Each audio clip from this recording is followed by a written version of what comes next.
Uh-huh. Yes.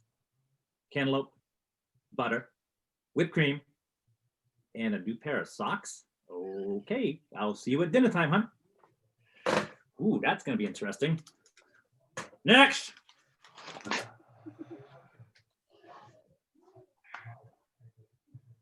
Well, what's your name? Bob. Change it to Ray and you've got the job. Really?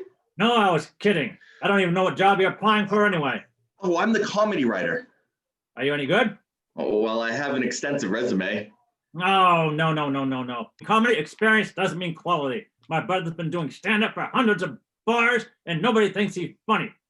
It has to be live. In comedy, the only thing that means comedy is comedy. Your stuff has to make me fall off my chair laughing. Will it? Well, that all depends on the armrest. What? The armrest on your chair. It would be much easier for you to fall off the stool than the chair that you're in now. I'm not laughing. Right. Well, how can I prove to you that I'm the best for the job? I have a number of scripts here if you'd like to see them. No, no, no, no, no. Comedy on paper is flat. It often reads funnier on paper than it actually is when it's performed live. It has to be live. I'll tell you what. You come back here when you have a live comedy routine, and then we'll talk. That's all. Ray. It's Bob. Change that, would you? I have a video of some of my work. What? Look, don't you understand? Videos are lousy. I want it live. Did I mention videos? Videos are lousy. It has to be live. Right. You probably made some local cable company do a demo for you, and that's hardly high quality. And it definitely won't impress me. It has to be live or nothing. Thank you, Bob. That's all the time I have for you. Next. Wait. I didn't want to do this, but, well, you don't leave me really any choice. What? I'm desperate. You want it live, I'll deliver. I have a cast of 6 waiting outside in the hall, ready to perform. Can I let them in? Wait a minute. You mean to tell me you have an entire cast and crew waiting outside that door, ready to perform your material live just so you can land this job? That kind of sums it up rather well. Can I let them in? Here? How many did you say there were? About 6 cast, another few crew members, and then there's the audience. Audience? Well, of course. What did you expect? It was either that or canned laughter. You wanted some live response, didn't you? I'm sure you would not have been satisfied with anything less than a complete studio audience. Yes, but I thought you'd be pleased. It adds to the excitement of live theater comedy. I suppose. How many did you say were in the audience? About 250. What? How am I supposed to fit 250 people in here? Don't worry, I've arranged that too. I had a work crew install the chairs last night. I'm quite surprised that you didn't notice them yourself. What? Oh my God! How long has that been here? Only a few minutes. And don't worry about the mess. I wouldn't let them bring in any food inside. I'll clean up everything and take out the chairs when I get the job. And if you don't get the job? Then you got 250 chairs to unscrew and a bunch of programs to clean up. Programs? You surprised me. You mean that you didn't expect programs? What kind of show would this be without them? Hold on. Here's yours.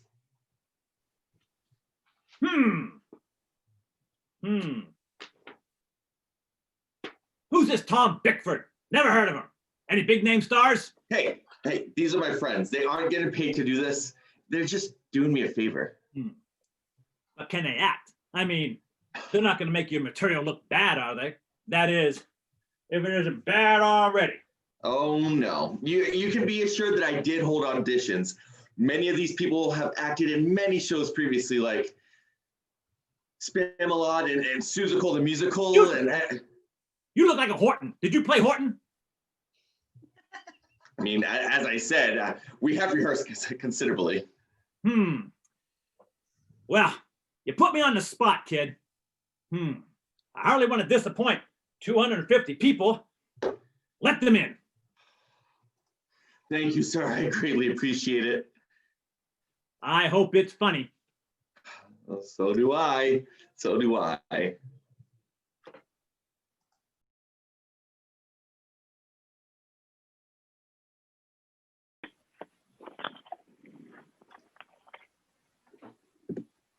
Excuse me, do you have the exact time?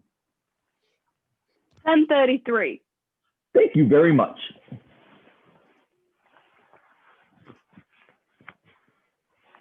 Excuse me, sir, but how do you like your coffee?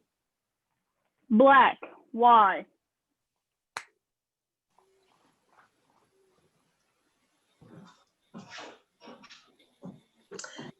Hey, did you know that Australia is a pink color when it's shown on an atlas map? No. Are you quite sure? I said a pink color. Yeah, I'm pretty sure. I actually would have guessed yellow. No, pink. Aren't you 57? Oh, no. I think you got me confused with the agent on the poster across the street. Sorry, thank you. Sorry about the misunderstanding. Right. It's all good, really. It's a common mistake. Say, who you working for? Mr. Big, who are you with? Ralph Smedley. Oh, yeah? I used to work for Ralph, too. But his pension plan was lousy, and Mr. Big offered me a great deal. Really? Yeah, but the vacation time isn't too good. I guess you have to take the good with the bad. I mean, if everything was perfect, everyone would probably be in the spy business. I thought everyone was. Right. You see that agent over there? You mean the one by the mailbox? No, the next one. He's one of Tiny's boys. He gets treated like an animal. Sure glad I don't work for Tiny. I heard he doesn't even let his spies get a lunch break. My cousin used to work for Tiny. When he tried to leave, they shot his nose off. That stinks. Ah, Yeah. they shouldn't have guys like that around anymore. I thought the spy business was beyond all that. Well, that's one of the risks of being a secret agent. I mean, if it was easy, it wouldn't be so much fun.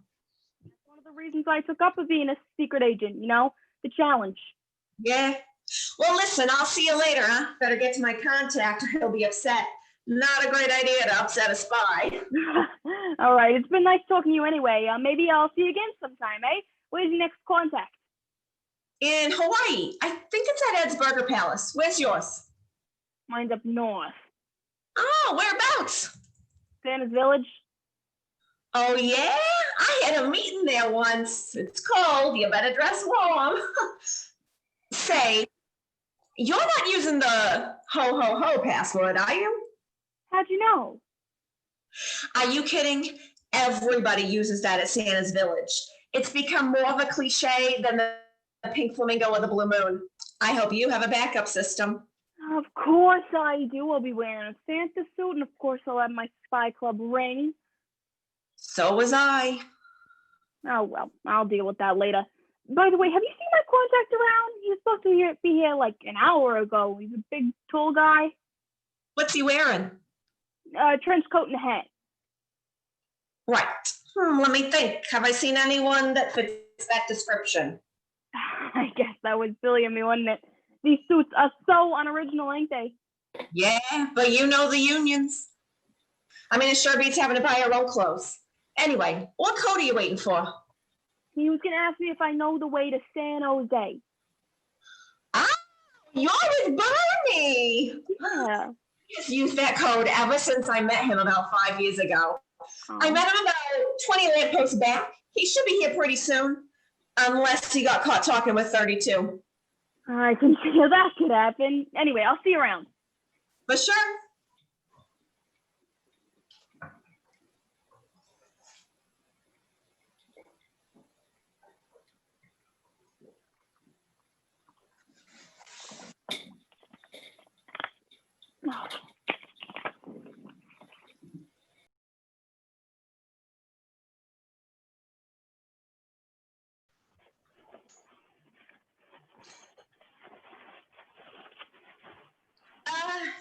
Waiter, Yes.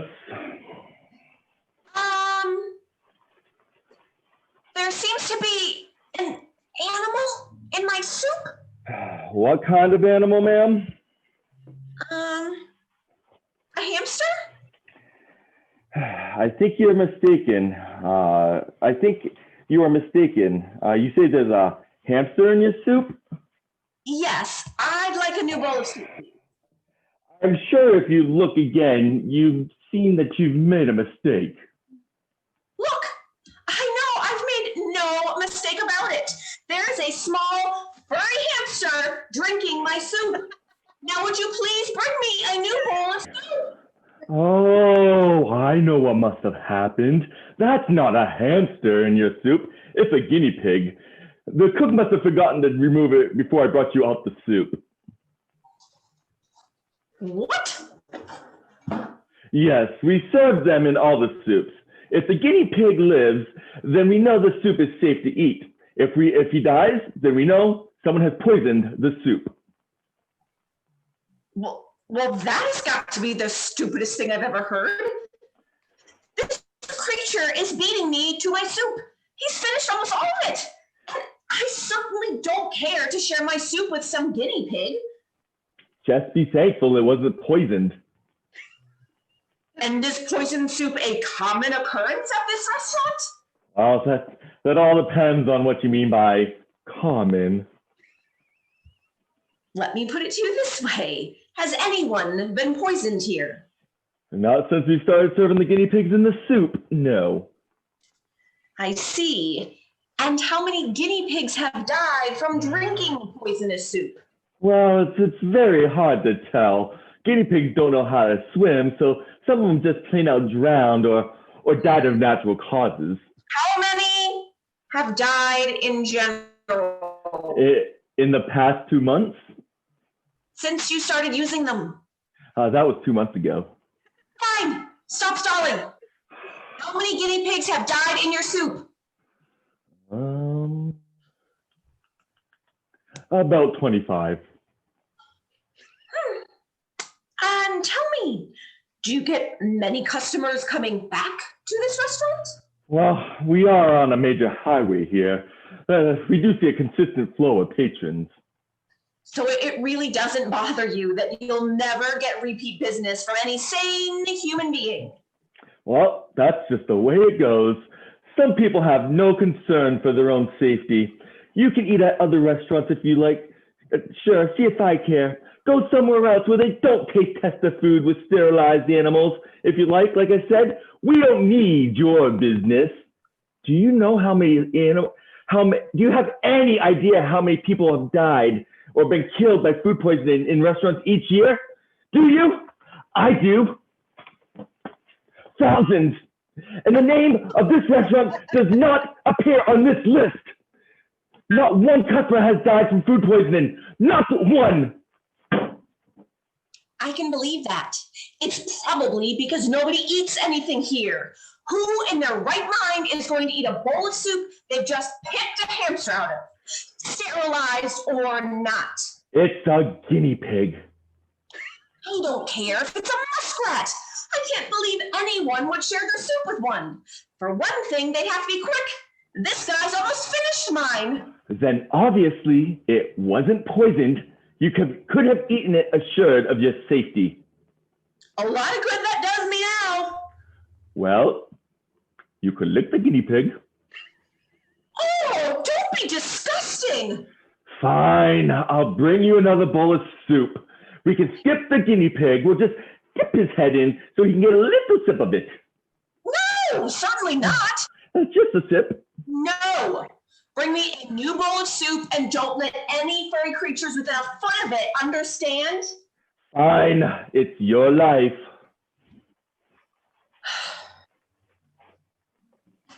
Hi, Piggy. Yeah. Waiter! Yes, ma'am. My guinea pig just died! Oh, that's too bad. Maybe he had a heart condition. Like hell, someone is trying to poison me. Oh, no, no, ma'am. I'm sure your guinea pig's untimely death had nothing to do with the soup. He finished the entire bowl. If your soup were poisonous, it would have surely kicked off earlier. Here's your new bowl of soup. Enjoy. Hey, there are some slow reacting poisons, you know. I am sure somebody is trying to kill me. Bring me a new guinea pig right away. As you wish, ma'am.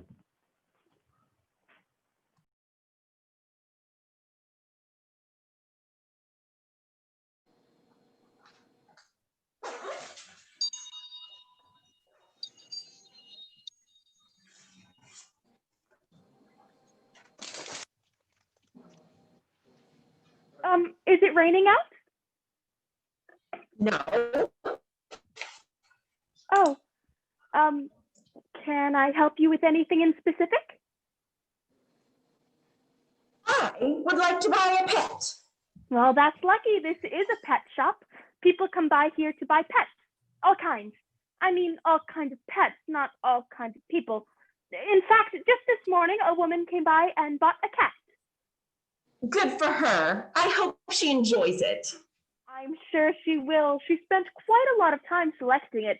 We have a very large selection of cats. She seemed to be pleased with her decision. It was a cute white one. Did you happen to know her name? No, we don't usually name our cats. I'm not sure, but I think she mentioned she was going to call it Snowflake. Rather an unoriginal name for a white cat, don't you think? However, I was referring to the lady. Do you happen to remember what her name was? No? Are you quite sure? Did she pay cash? No, she paid with card, but why are you asking? Then please I would like to have her name. Just 1 second, please.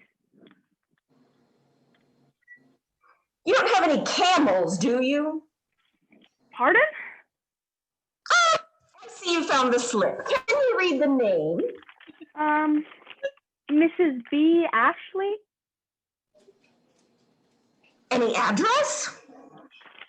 Yes, but why do you want to know all this? I might drop in on her later this afternoon and see how pleased she is with her new cat, Snowball. What a stupid name for a white cat. Snowflake, actually. Snowball, Snowflake, Snowhead. What's the difference? Anyway, give me her address. Has anyone else bought any pets here? Pardon? You said this was a pet shop. Have any other customers bought any pets here? Well, of course. Would you happen to have the names and addresses of any of them? Hey, what is this? Are you putting me on? Did Ron put you up to this? Oh, come on. This is my first day. I assure you, ma'am, there's nothing unusual about this. I merely wish to speak to some of the customers who have shopped here. Was Mrs. Ashley the only lady in the store today? Well, no, actually. A kid came in here and bought some gum around 11:30. Cherillis? I don't know, that type over there. I see. I don't suppose there's any chance you know his name. Look, ma'am, I would like to know why you are asking me all these questions. Are you at the police? Is there something wrong? Stop beating around the bush and maybe I can help you out. Okay, calm down, young lady. Nothing's wrong. I'm not with the police. I'm just interested. I thought I'd like to speak to a few customers, that's all. You don't expect me to make a purchase without speaking to a few people first, do you? I want some recommendations. I don't buy a pet every day. I want to check out the establishment. I just want to find out if they had any problems. I don't shop just anywhere. I'm sorry. Perhaps I did get a little irate. I apologize, but you must understand that it is against our company policy. I cannot go out giving around the names of all of our customers. I am sure that you wouldn't appreciate your name and address being given out to just anybody. Are you saying that I am just anybody? Well, that's beside the point. I would not give your address out to the Queen if she asks. It's against policy. Okay. I respect your position. I suppose I can live with that. But as far as you're concerned, this is a good pet shop? Well, obviously, ma'am, I'm not in a position to comment. I work here. I think this is the best pet shop. Yes, but would you say that if you worked for, say, the pet shop down the street? I don't think that's a fair question. I don't work for that pet shop. Look, ma'am, we are a pet shop. We sell pets, lots of them. We have been selling pets for over 15 years. The owners of this shop are Mr. and Mrs. Beamish. The business has been owned by the Beamishes since the second year. The Beamishes own 3 show dogs and 1 budgie named Simon. Our pets are purchased from kennels, and all of our dogs are supplied with papers showing their exact ages and breed, and we have one of the widest selections of fish in all of New Hampshire. If you just tell me what kind of animal you are in the market for, I may be able to assist you in finding what I am sure you will be convinced is the ultimate home companion now. May I help you, ma'am? One more question. What kind of a service contract do you offer?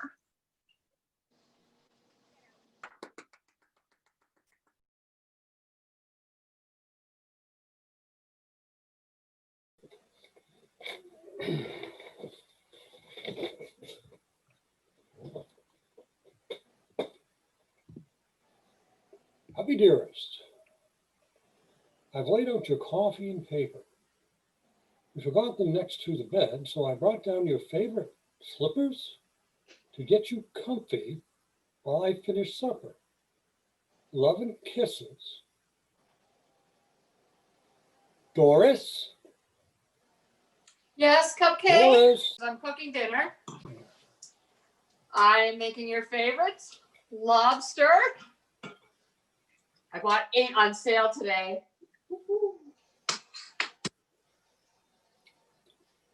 Doris, now please. Yes, dear. Doris, what did you do today? Nothing. Why do you ask? Do you have to ask? I can tell you're buttering me up. Who, me?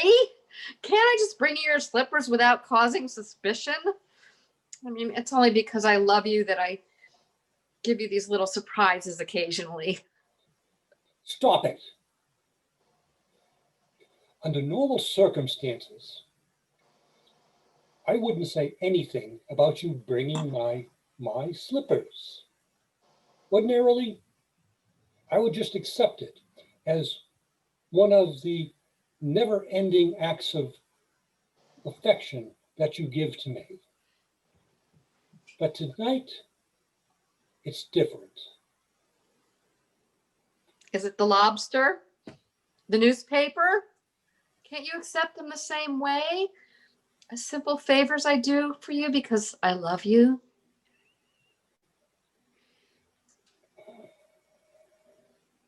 Yes, the newspaper and the lobster are fine. You did say they were on sale, and I do love lobster. In fact, I think I would have been somewhat offended if you hadn't picked me up at least one.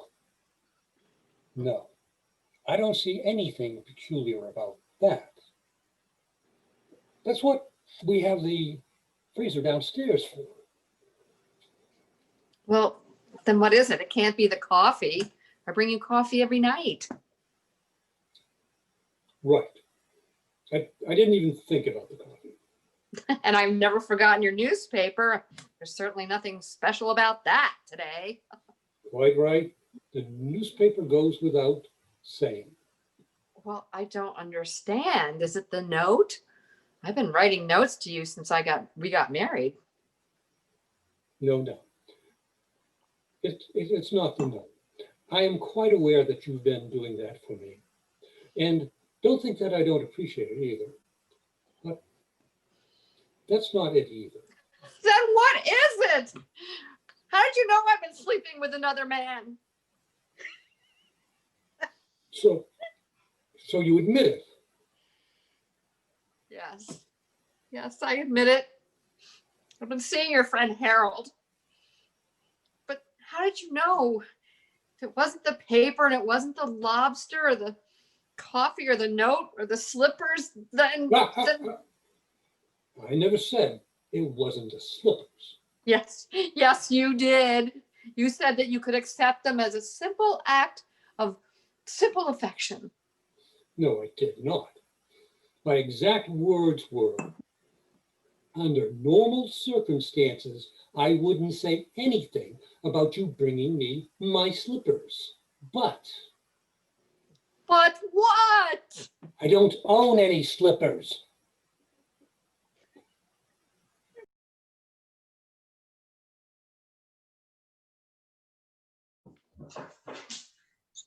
May I take your order now, sir? Oh, yes, please. Our special today is fresh turf, surf and turf. It's Ooh, quite good. that sounds divine. I'll have that. And would you like a salad with that, perhaps? Oh, yes, please. And what type of dressing would you prefer? What's the house dressing? It's a little like French. It's very good. Oh, I'll have that, thank you. And could you bring me sex on the beach? With another waitress. Pardon? Nothing. It's in poor taste. I'm sorry, sir. I'll be right back with your drink.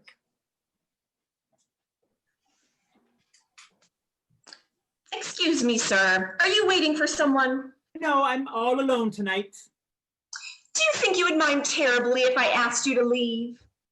What, now? Before I've eaten? As soon as possible. Do you mind? Well, of course I mind. If I wanted to leave, I would have gone somewhere else. Well, I've arranged to have your dinner wrapped up for you to take out. Perhaps you could eat it in your car. We have a very pretty parking lot, lots of trees and shrubs. Oh, that sounds divine. I just love eating surf and turf in my Honda. It's the perfect setting for takeout entree. Of course I mind. I want to have my meal at this table like everybody else. Well, excuse me, sir, but nobody else is eating at this table. You said you were alone. Ha, ha. I bet that went over well at the Legion. Are you sure you're a hostess? You'd make a great straight man for a comic. I'm sorry, sir. I wasn't trying to be funny. Well, then you're an idiot. I meant to say I want to have my meal at this restaurant. Brought to me at this restaurant. Why do you want me to leave? Well, sir, as you know, this is a class restaurant. We try to please our customers in every way possible. And to be perfectly frank, I don't quite know how to tell you this, but well, I've received several complaints about your tie from the other patrons. They find it hard to eat their food while you're here.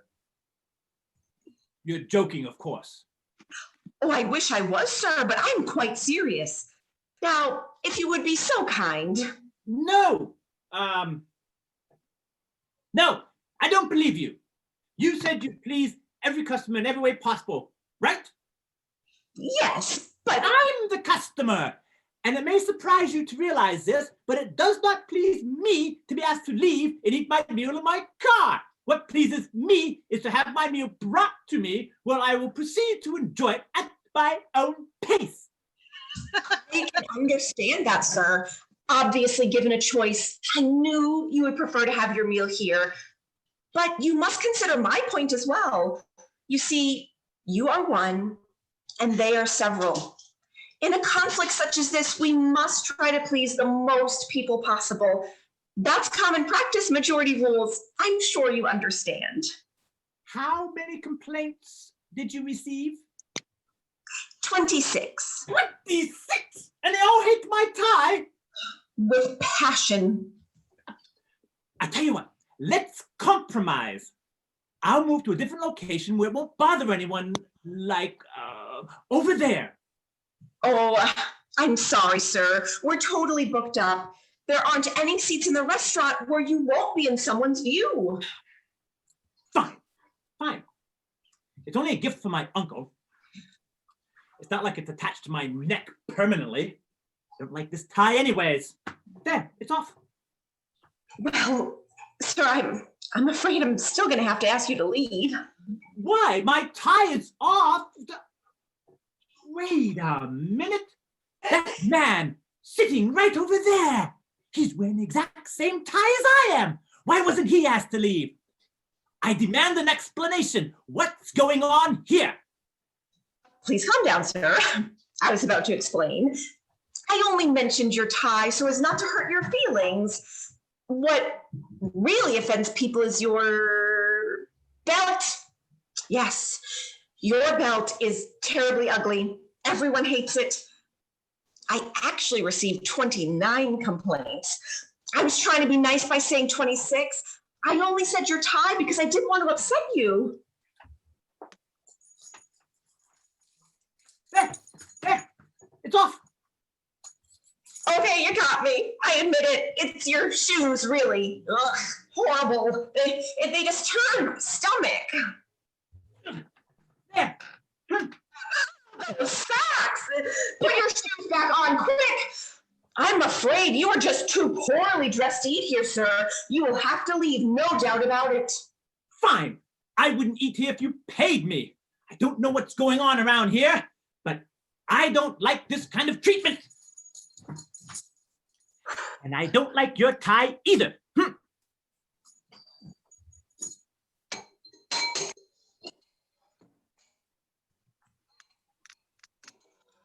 Well, did you tell him we're out of surf and turf? Wasn't necessary. How far did you get? To the shoes. Darn.